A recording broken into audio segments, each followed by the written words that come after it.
Supreme court को लेकर और सरकार को लेकर अब तक हमने देखा है कि किस प्रकार सुप्रीम कोर्ट का टकराव और सरकार का टकराव जब होने लगा, तब सुप्रीम कोर्ट ने भी अपनी पावर को साबित कर दिया और इम्प्रूव कर दिया।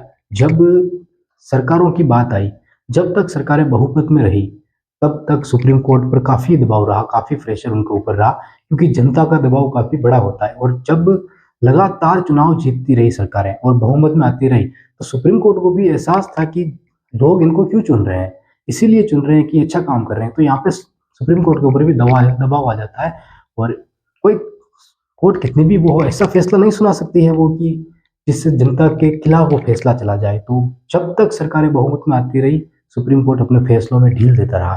बाद में हुआ क्या कि जब इस देश के अंदर संविधान को तोड़ने की बातें होने लगी या संशोधन पे संशोधन किए गए, चाहे वो देश के हित में किए गए हों, चाहे देश के अहित में किए गए हों, लेकिन फैसले जो आए, वो फैसले ऐसा लग रहा था कि मानो कि आने वाले समय में वापस इस देश के अंदर राजतंत्र स्थापित हो जाएगा, या ऐसा लग रहा था कि जैसे ये सरकार कभी जाएगी ही नहीं। और एक नारा दिया जाने लगा था इंदिरा गांधी के समय, तो Indira is India, India is Indira.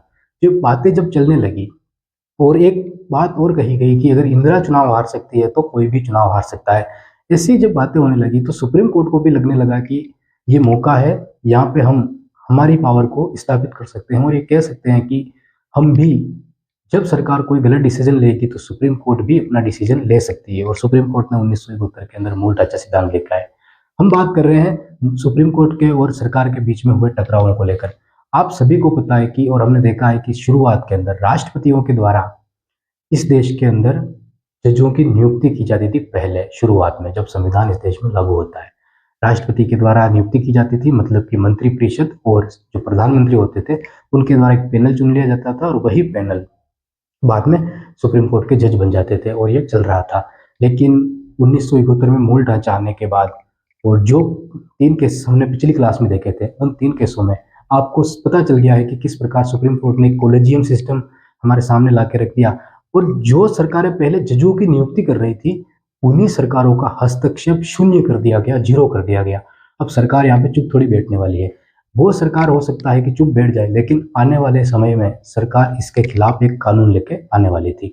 उसी को लेकर आज चर्चा करनी है। उस कानून का नाम था NJSC, national judicial appointment commission. ये जो लेके आया गया, ये 2014 में लेके आया गया था बीजेपी सरकार के द्वारा। और इसके अंदर, इसके पहले और 1998 के बाद एक बात आप समझना कि यहाँ पे सरकारें बहुमत में नहीं रही है, गठबंधन की सरकारें चलती रही है।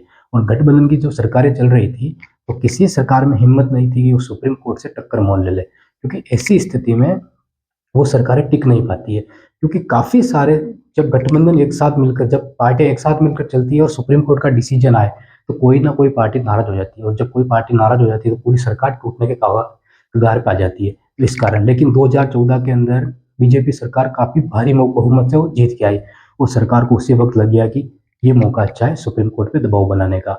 और उन्होंने जो कानून लेके आए, वो लेके आए NJSC। ये कानून एक ऐसा कानून था जिसमें जजों की नियुक्ति को लेकर प्रावधान किए गए।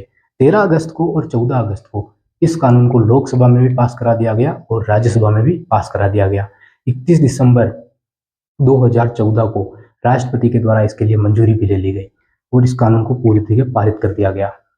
इस कानून के लिए आर्टिकल 124 में और आर्टिकल 217 में, 124 एक में और 217 एक में संशोधन किए गए, और संशोधन करके नियुक्तियों का जो प्रावधान है आपको पता है, हाई कोर्ट और सुप्रीम कोर्ट को।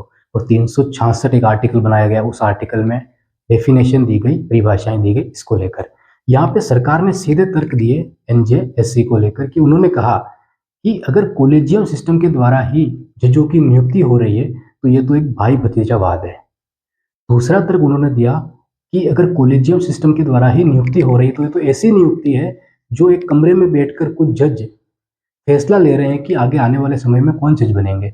सरकार ने एक तर्क और दिया, और वो तर्क दिया कि अगर इस देश के अंदर सरकार का और जनता का प्रतिनिधित्व ही नहीं रहा न्यायपालिका के जजों को चुनने के लिए, तो फिर न्यायपालिका के द्वारा ही न्यायपालिका चुनी जा रही है, तो हम कैसे मान लें कि ये ठीक है, या वो जो लोग चुन रहे हैं वो अपने बच्चों को या अपने बेटों को या अपने भाइयों को नहीं चुनेंगे। ये सरकार ने तर्क दिए। तो सुप्रीम कोर्ट ने भी कह दिया कि आप बनाइए कानून, आप लेके आइए। लेकिन जब सरकार ने ये कानून बना के लेके आए, तो 6 सदस्य बनाए इसके अंदर, और 3 सुप्रीम कोर्ट के रखे गए और 3 सरकार के रखे गए। इसके अंदर प्रायिकता दी गई सुप्रीम कोर्ट के मुख्य न्यायाधीश को कि अगर 3-3 हो जाते हैं तो आपका फैसला उच्चा बड़ा होगा, लेकिन सुप्रीम कोर्ट ने इस फैसले को मानने से मना कर दिया, इनकार कर दिया। और इसका फैसला क्या था सुप्रीम कोर्ट का, वो हम अगली क्लास में देखेंगे। आज की क्लास में जानकारी आपको कैसी लगी कमेंट करके जरूर बताना, और अगली क्लास में हम देखेंगे कि सरकार ने इसके लिए क्या फैसले दिए और आगे फिर इस तरह का नियम नियुक्तियों को लेकर लागू होता है। बहुत बहुत धन्यवाद आपका आज की क्लास में।